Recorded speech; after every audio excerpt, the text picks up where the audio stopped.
Hey there, Toonami faithful, and welcome back aboard Toonami Absolution, where we talk about the shows that made us us and the shows that made you you. Once again, we are your hosts. My name is Alyx. I'm Sam.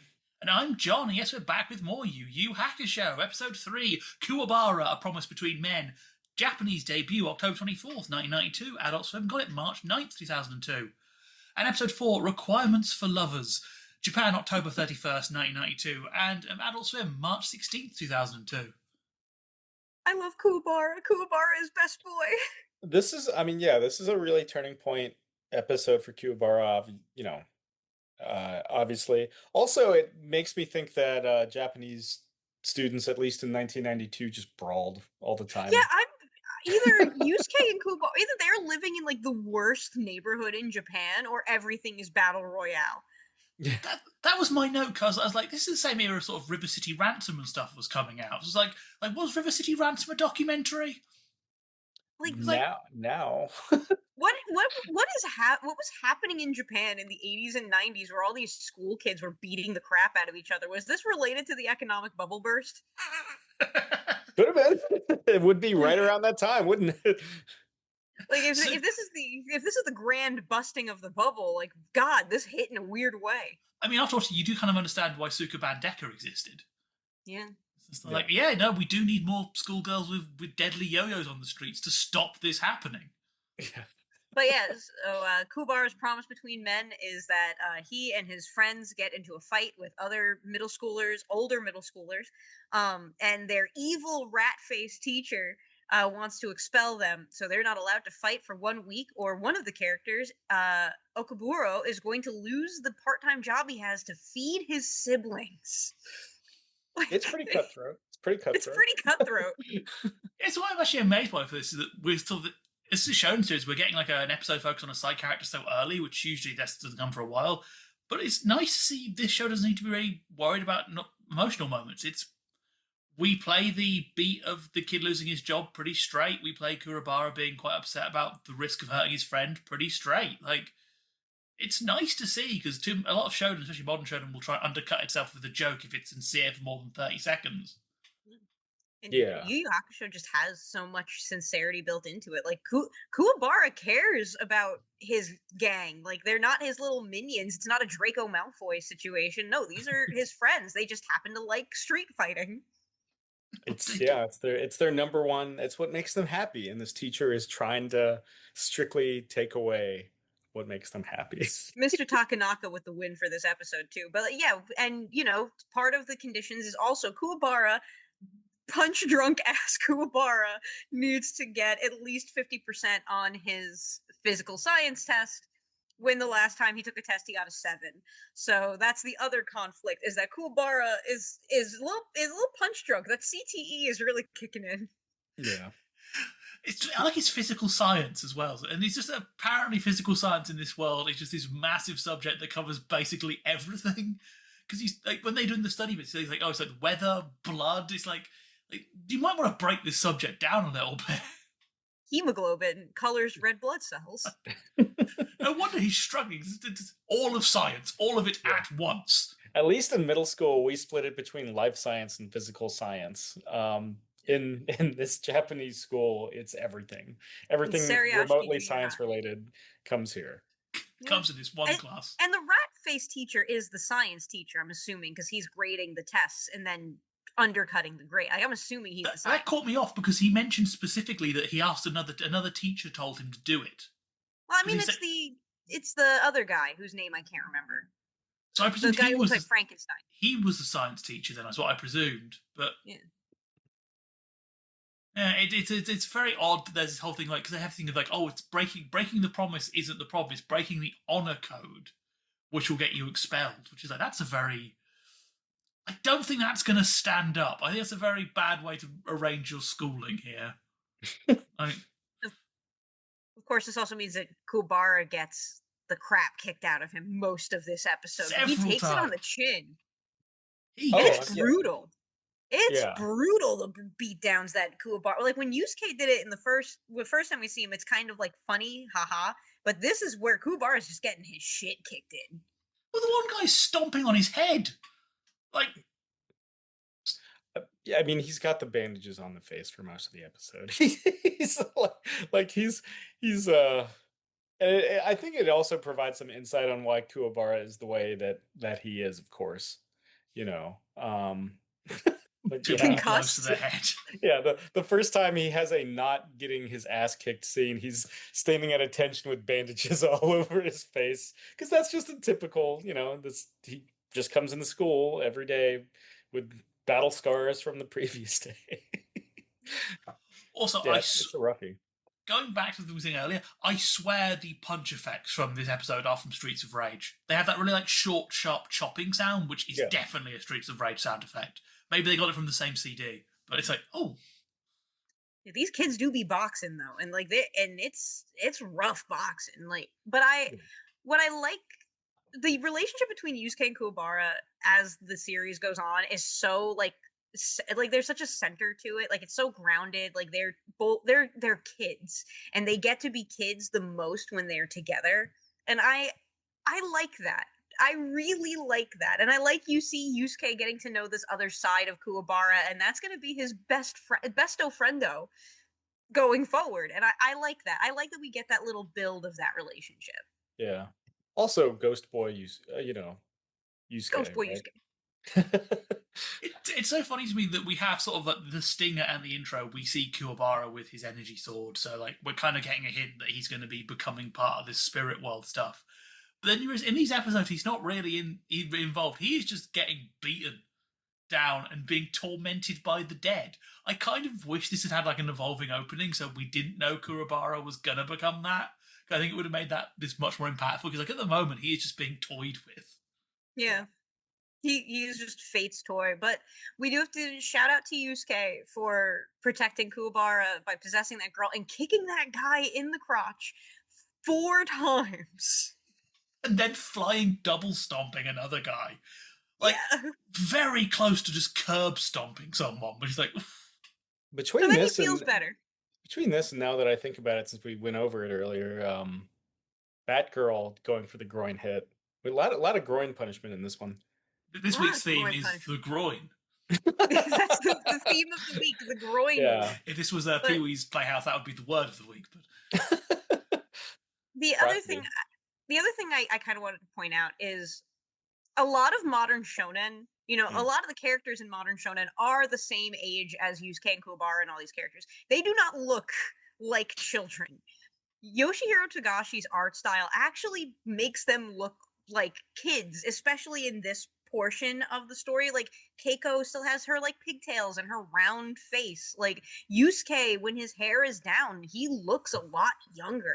Kuwabara is a big kid, but he's still like he's shown as a kid, and I like that because I feel like so much shonen after this doesn't have that anymore. Like they look like adults that we put in a high school. It's very Dawson's Creek these days.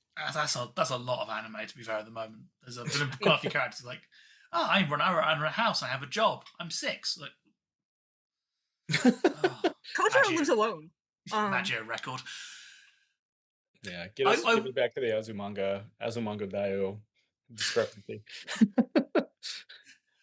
One thing I'd say, there's quite a few changes in this episode. We'll see between the US and Japan. The one I like is America has decided to make Botan unhinged, which I really enjoy, because when she's watching the fight in Japan, she's like, go fight. But in America, she's like, go for the kidneys. I love unhinged, but I think this is one of the one times where sort of Funimation's this thing of like, we're going to make the characters wackier works really well. I think because it kind of gives me Hogfather vibes. Yeah, of course the God of Death's going to be a lunatic, because they're like so isolated from society. So I appreciate that. Botan, I think, maintains very unhinged energy throughout a majority of the series. Good, because I love it. Mm-hmm. Like, I really like Kuwabara focused episodes do make me happy because I do like his character. He's not just a dumb street thug. There's an honor code to him, and it's also something that we see in Yusuke in Requirements for Lovers, where he makes his big choice in Requirements for Lovers, where the inspector has come. She actually, in the manga, there were a lot more chapters with the inspector. It wasn't just like a one-off. She had like a good handful because this portion of the story was a lot longer in the manga, so we just get her for one off here. But I think it works better for the anime. Yeah, I was gonna ask about that. Like, we'll get to episode 4 when we get to episode 4 because it does feel a little rushed considering it's only episode 4. The dead Yusuke arc actually had a lot more. Like, there was one story in his like being dead arc that I really liked that I'm so sad didn't get adapted into the anime, where it was about this old man who his son had passed away, but this Tanuki spirit really liked him because this old man had taken care of him, so he'd been trying to learn how to transform into the son so that he could let him have one last goodbye with the kid he never got to say goodbye to. And it's such a good story that I'm really sad never got the anime adaptation. I find it funny that we have a promise between men. He's like, here's a good, strong, emotional episode. Then requirements for lovers is, hey, kids, who wants more existential horror? Yusuke is going to watch his body burn. Like, yeah. Oh, yeah. Who wants to have very uncomfortable thoughts about death? Well, that's the entire kind of hook, right? At least the starting hook of the show. Like, something about death. There's just something about that whole being dead thing. Yeah. Requirements of sales rush. It also feels weird because the thing that left me. So the big point of this is that he's sort of progressing his plans. We've got the inspector who wants to basically see, basically resurrecting people is hard work. Do people around you even care if you come back to life? Which this ends with his house being set on fire, risking his body. His mother has removed from the coffin and put in a bed before going drinking. But how his house sets on fire is that there is an arsonist going around setting houses on fire, and we never learn who that is. Like, we see them in shadow, like a Detective Conan kind of thing, but we never learn. And apparently, I've checked, apparently that doesn't come back up. We never find out who this person is. It's such a weird thing to leave. I feel like it had more build-up in the manga, if I'm remembering correctly. It's been a minute since I've read the YuYu Hakusho manga, but I do remember this having a little bit more lead-in during the whole Inspector mini-arc thing going on. Yeah, but to that point, yeah, it could have, the way that it pays off is it could have just as easily been like a gas fire, right? Yeah. Like or faulty wiring, but as we know, But as we know, this is a hellscape where children are fighting in the street. So, like, they're living in Escape from New York. That's kind of what I think is happening. Well, because that's what I presume when they introduced that point was going to be. It was going to be like one of those gang members who sort of doesn't know he's dead, so it's just firebombing houses of other gang members. But no, apparently it's just a guy who goes around burning things. Yeah. With Molotov cocktails made of soda cans. Yeah.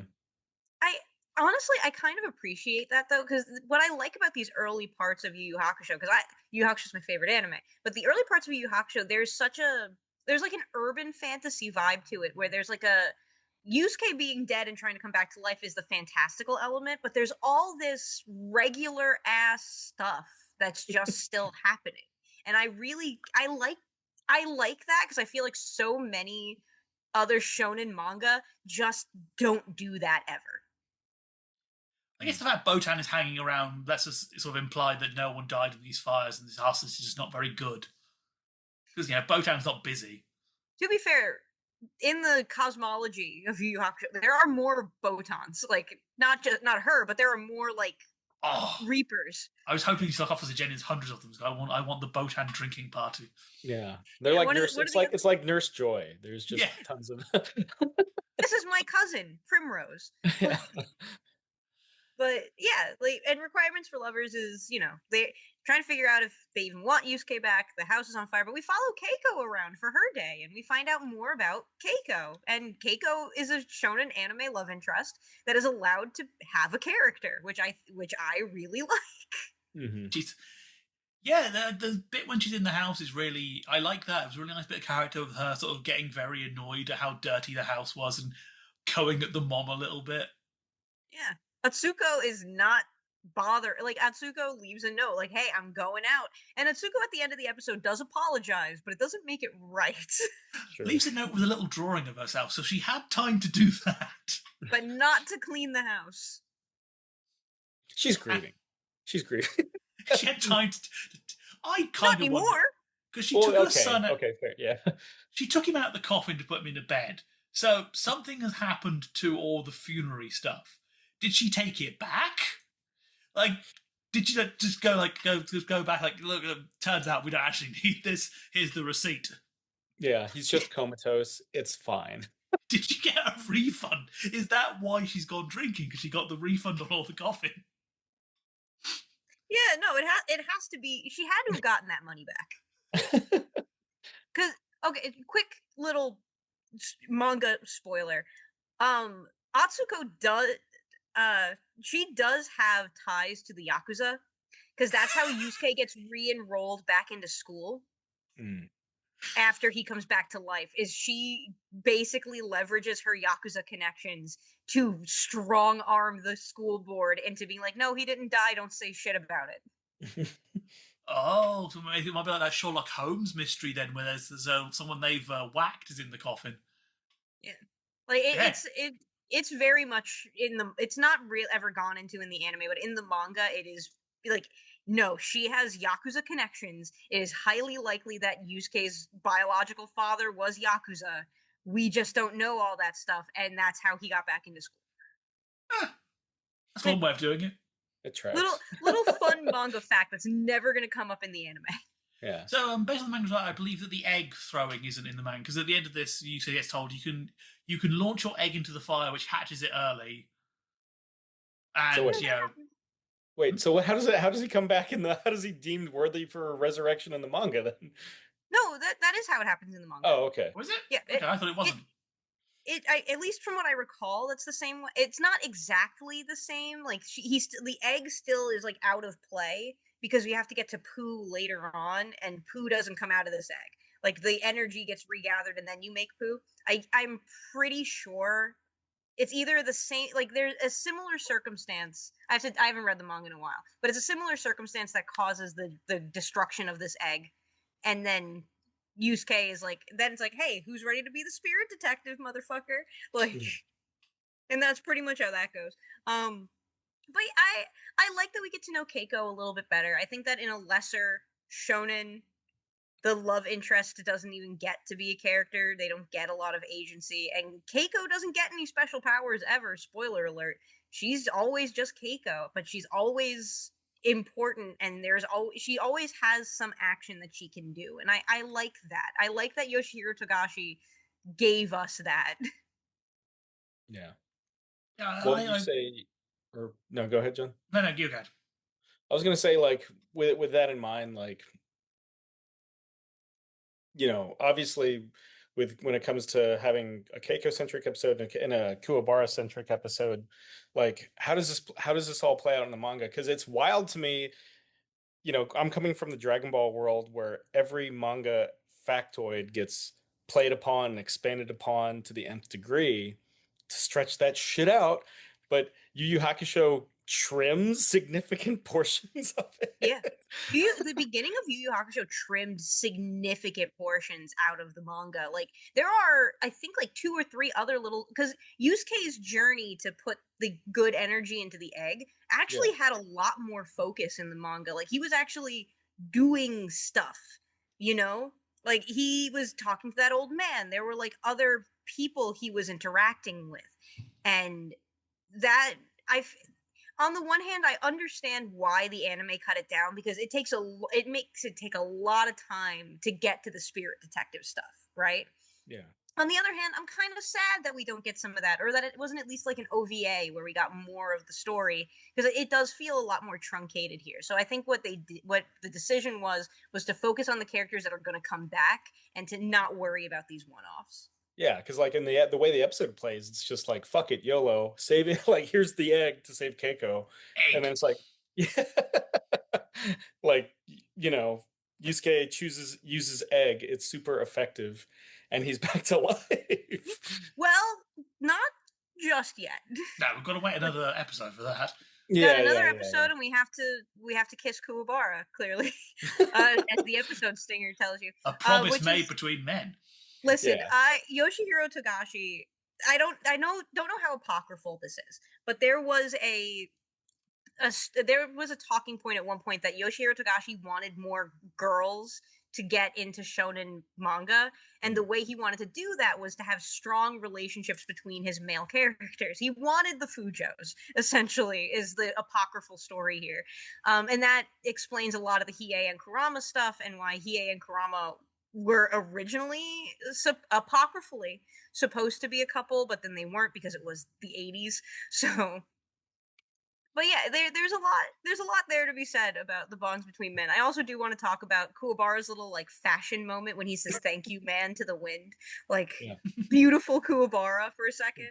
Oh, just to cycle back. So apparently, losing my checking now, chapter 17 in the manga is when we get next episode. So yeah, these first sort of 4 have been 17 chapters of manga. That's wild. For me, again, coming off Dragon Ball World, that's wild. Yeah, so this is basically the end of volume 3 is next episode. Yeah, which is Yusuke's back. But yeah, you wanted to talk about Kuwabara thanking, just wanted to say he just looks beautiful. He just looks. It's a nicely animated little Studio Pierrot moment. Yeah, puts a nice button on the episode. Yeah, it puts a nice button on the episode. I think Studio Pierrot doesn't get enough credit for how beautiful parts of this are. I think a lot of other animation studios get so much more focus, but Yu Yu Hakusho is a gorgeous anime. It especially for its time period. And cohesively gorgeous as well, which I quite appreciate. Like, you can always tell, I think there's some modern series where it's like, you can see the normal shots, then the shot we're spending money on, which is clearly going to be the shot we're putting in like a demo reel or the shot we're going to market with. This looks good continually all the time, which is just really nice lighting, nice colors. It all works very nicely.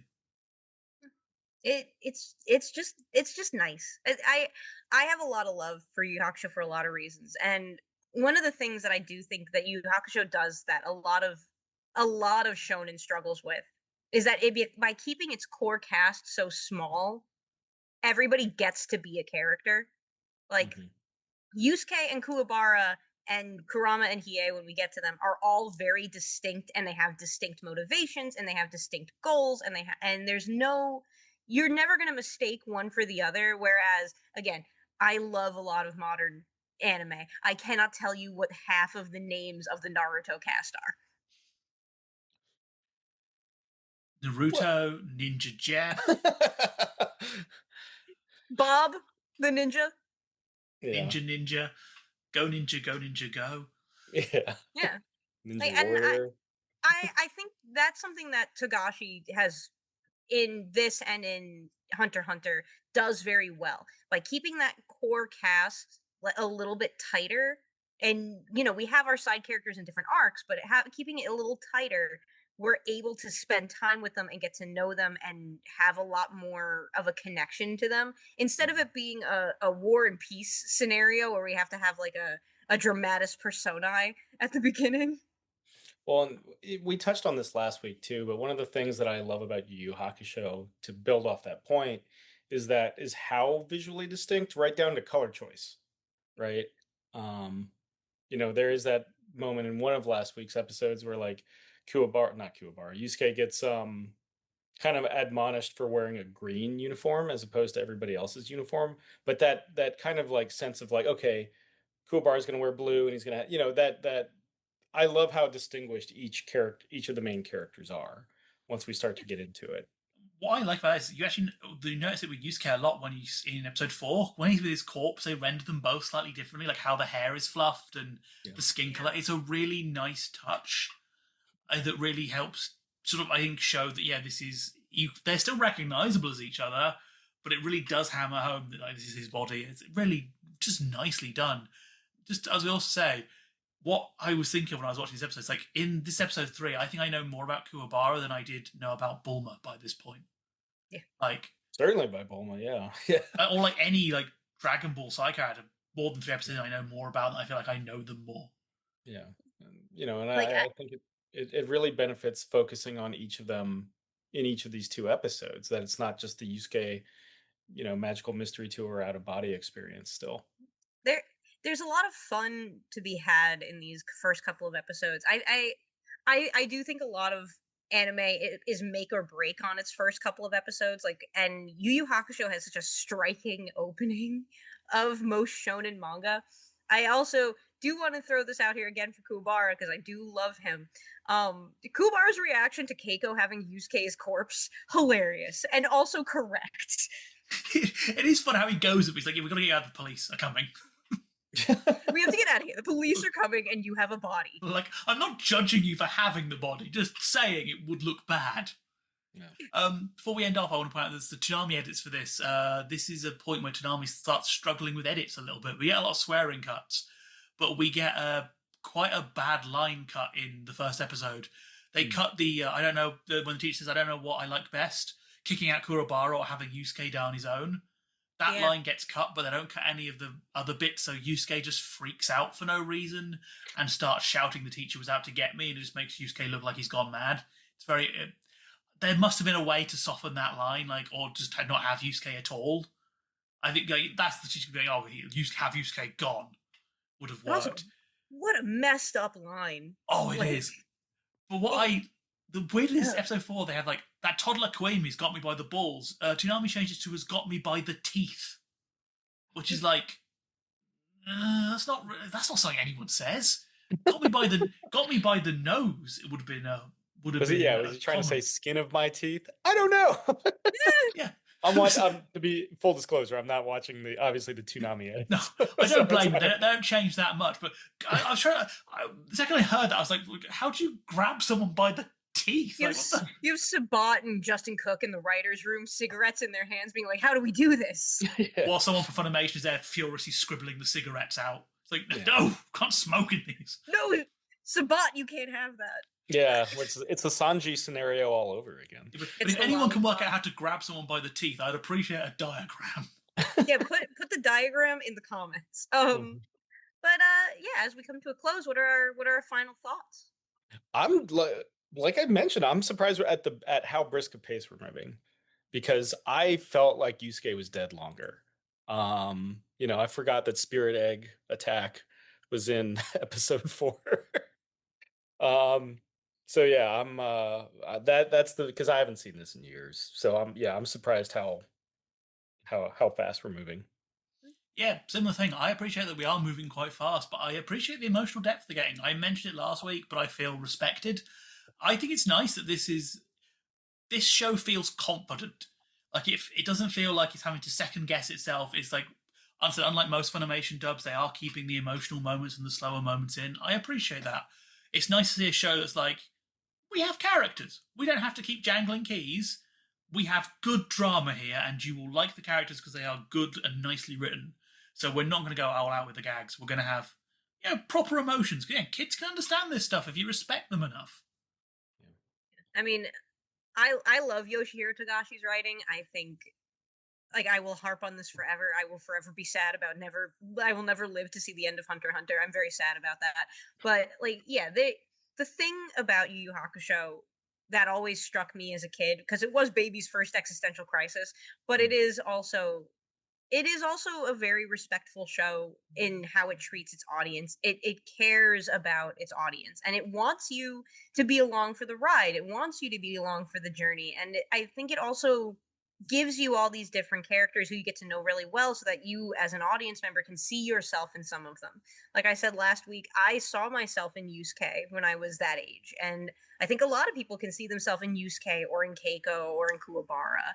And I think that that's so rare for a lot of shonen anime, and I wish that we could get something like Bleach was so much better when it was Yu Yu Hakusho. You know what I mean?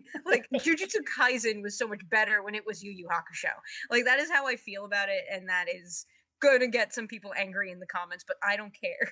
I'm still pro Jujutsu Kaisen, but yeah. I love Jujutsu Kaisen, but I just Jujutsu Kaisen and Bleach don't exist if Yu Yu Hakusho doesn't exist, is kind of my thought. This is where that subgenre of shonen really kind of takes off. Down to the Reapers, of course. Right down to the Reapers. Oh man. But that does mean that we have pulled into our final destination. That's right, it is time for us to disembark from Toonami Absolution. We want to thank you once again for joining us and talking about the shows that made us us and the shows that made you you. We have been your hosts. My name is Alyx. I'm Sam. And I'm John. And we'll see you next time. Bang.